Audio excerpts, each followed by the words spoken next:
Hello students, एक बार फिर से आप सभी का आज के लेक्चर्स में स्वागत है। 12th साइंस का चैप्टर चालू था, first electric charge and electric field. उसमें हमने पिछले लेक्चर्स के अंदर इलेक्ट्रिक फील्ड की कैरेक्टरिस्टिक्स पढ़ी थी एंड उससे भी पहले एक लेक्चर देख लेते तो हमने इलेक्ट्रिक डायपोल के ऊपर इन्फॉर्मेशन ली थी। यदि आपने वीडियो नहीं देखा है तो आप सबसे पहले वो वीडियो देख लीजिए। ऊपर आई कार्ड के अंदर आपको वीडियो भी दिखाई देगा, आप उसके ऊपर क्लिक कीजिए एंड बाद में आप इस लेक्चर में आइए। आज का जो लेक्चर है वो है behaviour of an electric dipole in a uniform electric field. अब ये यूनिफॉर्म इलेक्ट्रिक फील्ड क्या होता है, तो इसलिए मैंने आपको बोला कि आप पहले प्रीवियस लेक्चर देख लीजिए।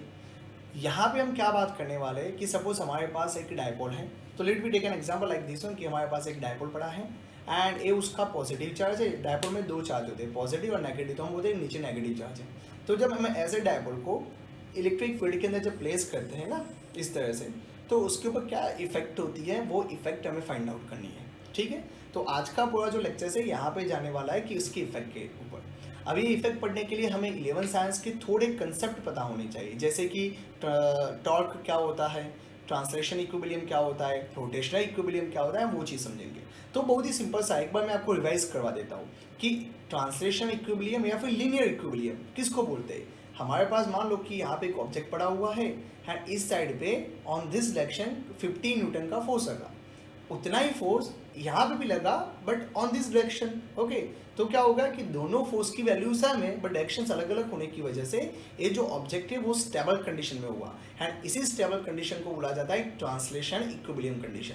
तो आपको बेटा याद होगा कि इक्विलिब्रियम के अंदर दो चीज़ें हम पढ़े थे, एक था ट्रांसलेशन इक्विलिब्रियम एंड दूसरा था रोटेशनल इक्विलिब्रियम। जब कोई सिस्टम ये दोनों इक्विलिब्रियम में होती है ना, तभी हम बोल सकते हैं कि entire system is in a equilibrium condition और द इक्विलिब्रियम स्टेट।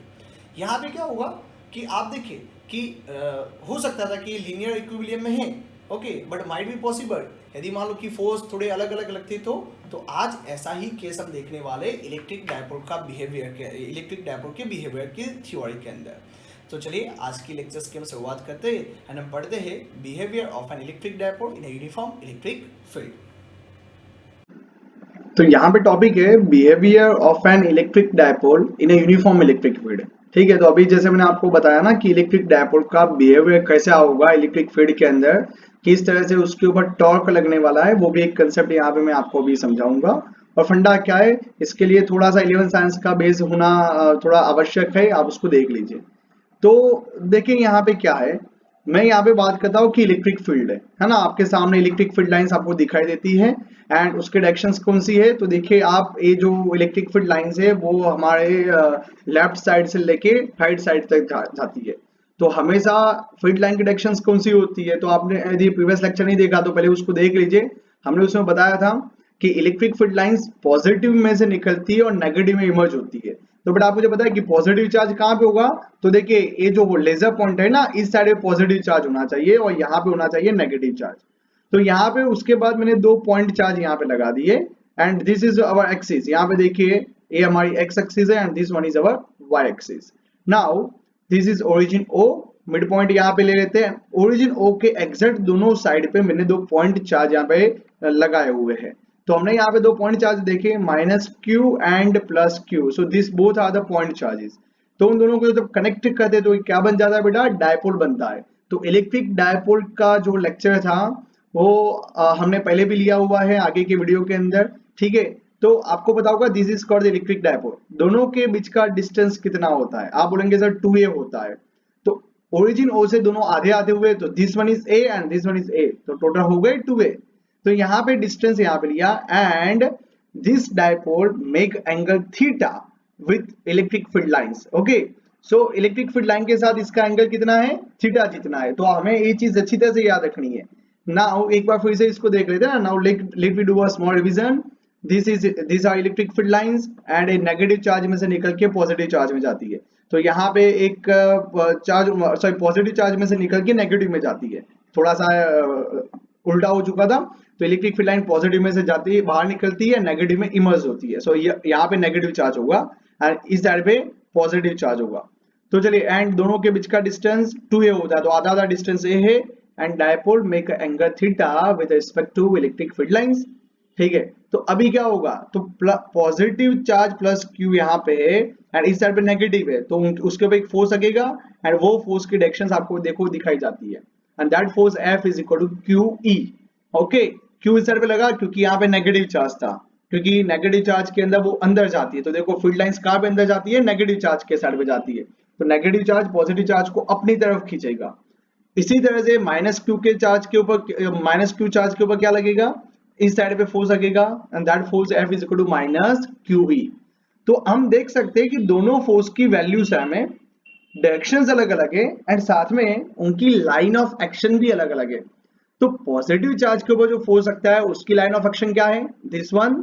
ओके, और नेगेटिव चार्ज की लाइन ऑफ एक्शन क्या है, दिस वन। ठीक है, तो इनकी वजह से यदि लाइन ऑफ एक्शन अलग अलग होती है तो उसके ऊपर क्या लगता है, टॉर्क लगता है। ऐसा हम 11 साइंस के अंदर पढ़ चुके थे। Now so the resultant force being zero, हालांकि देखिए दोनों फोर्स की रिजल्टेंट, एक क्यू ही है दूसरा माइनस क्यू है, तो रिजल्टेंट फोर्स जीरो है, तो उसका मीनिंग वो नहीं है कि वो इक्विबिलियम में है। ए जो है वो ट्रांसलेशन इक्विबिलियम में है, ना ही कि रोटेशनल इक्विबिलियम के अंदर। तो ये जो रोटेशनल इक्विबिलियम होता है उस वो टॉर्क की वजह से होता है, और ट्रांसलेशन का मीनिंग क्या होता है, लीनियर फोर्स। तो यहाँ पे ये जो डायपोल है ना ही वो एक्स में जाएगा या ना ही वो नेगेटिव एक्स में जाएगा। डायपोल का सिचुएशन तो वैसे का वैसा ही होगा, बट उसको बोला जाता है ट्रांसलेशन इक्विबिलियम। तो आप बोलेंगे सर दूसरा कौन सा होता है, वो भी आपको पढ़ा था 11 साइंस में, दूसरा होता है रोटेशनल इक्विबिलियम। यानी कि जब कभी भी दोनों फोर्स की डायरेक्शंस इक्वल होती नहीं है, हाँ दोनों फोर्स की लाइन ऑफ एक्शन, सॉरी दोनों फोर्स की लाइन ऑफ एक्शन जब अलग अलग होती है उस टाइम पे वहां पे टॉर्क जनरेट होता है। तो देखिए यहाँ पे, तो हमने यहाँ पे लिखा but the forces have different line of action, hence dipole experience a torque. तो लाइन ऑफ एक्शंस अलग अलग होने की वजह से इसके ऊपर क्या लगता है, टॉर्क लगता है। समझ गए बेटा, एक बार फिर से बताता हूं कि दोनों फोर्स की वैल्यू सेम है, ठीक है, एक क्यू ही है तो दूसरा माइनस क्यू ही है, तो नेट फोर्स जीरो होगा, यानी कि ए डायपोल के अंदर कोई ट्रांसलेशन मूवमेंट नहीं होगी, ट्रांसलेशन मूवमेंट यानी कि लीनियर मूवमेंट नहीं होगी।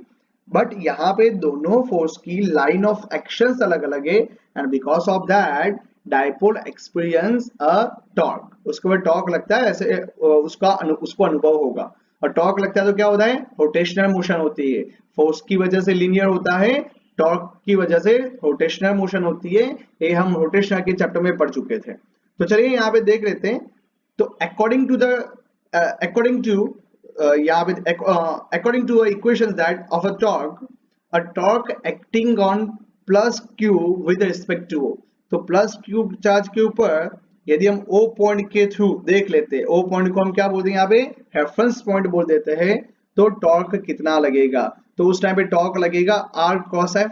इक्वेशन पता है r माने कि डिस्टेंस, तो यहाँ पे डिस्टेंस कितना है a, तो यहाँ पे हमने क्या किया, torque is tau one is equal to a cos force, force कितना है QE, ये अपना हो गया। उसी तरह से यदि मैं बोलूं कि नेगेटिव चार्ज के ऊपर, तो नेगेटिव चार्ज में यहाँ पे क्या है, इसको माइनस ए बोला जाता है, ठीक है, तो माइनस ए cos माइनस QE, ठीक है, तो माइनस माइनस क्या हो जाएगा, प्लस, तो यहाँ पे बन जाएगा a cos QE। तो पॉजिटिव चार्ज के ऊपर कितना टॉर्क लगा, a cos QE, and negative charge भी कितना लगा, a cos QE। एंड इसकी वजह से यदि हम बोले कि now total torque, so the resultant torque acting on the dipole is, है ना, रिजल्टेंट टॉर्क कितना लगा, तो दोनों का यहाँ पे क्या होगा, addition, tau is equal to tau one plus tau two. तो टाउ वन कितना है, a cos QE plus tau two कितना, a cos QE, तो हम क्या बोलेंगे 2 times a cos QE। Q यहाँ पे देखिए मैग्नीट्यूड है, तो मैं उसको किसी भी जगह पे लिख सकता हूँ, इसको आइडेंटिटी बोला जाता है। सो 2AQ इज इक्वल टू क्या होगा, डाइपोल मोमेंट, डाइपोल मोमेंट हम पढ़ चुके हैं, तो that tau is equal to P cos E बोला जाता है। नाउ तो ये हुआ अपना फाइनल इक्वेशन। तो इसका मैग्नीट्यूड क्या, तो 11 साइंस में हम वो भी पढ़ चुके थे कि वेक्टर हमें P cos E होता है, तो यदि मैं cos लिखा तो हम क्या लिखेंगे, P sin थीटा लिखेंगे। तो इसका मैग्नीट्यूड क्या है, tau is equal to PE sin theta. यदि मान लगे कि theta is equal to zero, यानी कि ये जो डायपोल है ना वो सी उसका एंगल जीरो है, तो वो सीधा क्या हो जाएगा, एक्स एक्सिस के थ्रू हो गया, ठीक है। यदि उसकी पोजीशन एक्स एक्सिस के साथ ही है तो उस टाइम पे थीटा जीरो हो जाएगा, तो sine zero is equal to कितना होता है, zero. So torque tau is equal to 0, यानी कि उसके ऊपर कोई टॉर्क नहीं लगेगा। तो जब एक डायपोल एक्स एक्सिस के साथ सेट हो जाएगा तो उसके ऊपर का टॉर्क 0 हो जाएगा, तो उसकी जो रोटेशनल मोशन है वो सीधा बंद हो जाएगी।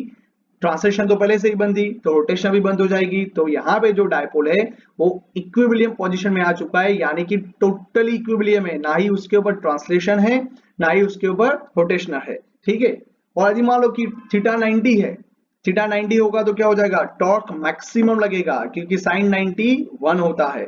सो tau is equal to P and that is a maximum. तो चलिए मैं आपको यहाँ पे थोड़ा आगे भी समझाता हूँ। देखिए थोड़ा एक एग्जांपल के साथ आपको यहाँ पे मैं आपको दिखाता हूँ। तो यहाँ पे देखो, जैसे कि अभी हमने बात की कि जब हम एक इलेक्ट्रिक डायपोल को इलेक्ट्रिक फील्ड के अंदर प्लेस करते हैं ना, तो एग्जैक्ट सिचुएशन क्या बनती है मैं आपको वो चीज़ दिखाता हूँ यहाँ पे। जैसे हमने बताया था कि हमारा पॉजिटिव चार्ज था एंड लोअर में यहाँ पे नेगेटिव चार्ज था। When we are going to place this dipole in the uniform electric field, तो क्या होगा कि यहाँ पे प्लस क्यू चार्ज लगा था, अभी मैंने आपको दिखाया वैसे, एंड यहाँ पे माइनस क्यू था। तो देखिए दोनों चार्ज की वैल्यू सेम होने से ये जो डायपोल है ना वो ना ऐसे जाएगा ना वो इस साइड पे जाएगा, वो अपनी पोजीशन में रहेगा, जिसको बोला जाता था ट्रांसलेशनल इक्विलिब्रियम बोला जाता था। ठीक है, अभी क्या होगा यहाँ पे, बट दोनों फोर्स की लाइन ऑफ एक्शन अलग अलग है। यहाँ पे देखिए ये चार्ज की लाइन ऑफ एक्शन इस साइड पे ऐसे जाएगी एंड इसकी लाइन ऑफ एक्शन इस साइड पे होती है। एंड जब लाइन ऑफ एक्शन अलग अलग होती है तो टॉर्क लगता है, टॉर्क की वजह से रोटेशन मोशन होती है। तो ये जो डायपोल था ना वो धीरे धीरे से यहाँ पे इलेक्ट्रिक फील्ड के एक्सिस के साथ सेट हो जाएगा, अलाइन हो जाएगा। ठीक है, एंड उसके बाद कुछ नहीं होगा, जैसे ही वो एक्सिस के साथ सेट हो जाता है तो दोनों साइड में फोर्सेस इक्वल है। एंड नाउ आप देखिए दोनों की लाइन ऑफ एक्शन सेम हो गई। तो अभी पहले वो ट्रांसलेशन इक्विलिब्रियम में तो था ही, एंड अभी वो रोटेशनल इक्विलिब्रियम के अंदर भी आ गया, यानी कि सिस्टम टोटली क्या हो गया, इक्विलिब्रियम पोजीशन के अंदर आ गई। यहाँ पे मैं आपको एक चीज़ बताता हूँ, थोड़ा इंटरेस्टिंग है, आपको मजा आ जाएगा। जेडब्ल्यू नीट के अंदर पूछा जा चुका है सब। ये जो डायपोल है क्या वो सीधा ही ऐसे रोटेट होगा, तो आंसर है नहीं, ये ऐसे नहीं होता है। ये जब ऐसे रोटेट होता है ना तो वाइब्रेट होते होते आता है, यानी कि जैसे मान लो कि ऐसी कंडीशन है तो वाइब्रेट होते होते होते होते यहाँ पे आप इस तरह से वो स्टेबल हो जाता है। तो जब वाइब्रेशन होता है तो उसकी फ्रीक्वेंसी होती है, फ्रीक्वेंसी होती है तो उसका टाइम पीरियड भी होता है। तो इसका इक्वेशन है टाइम पीरियड का, फ्रीक्वेंसी का, जो हम नेक्स्ट लेक्चर के अंदर सीखेंगे।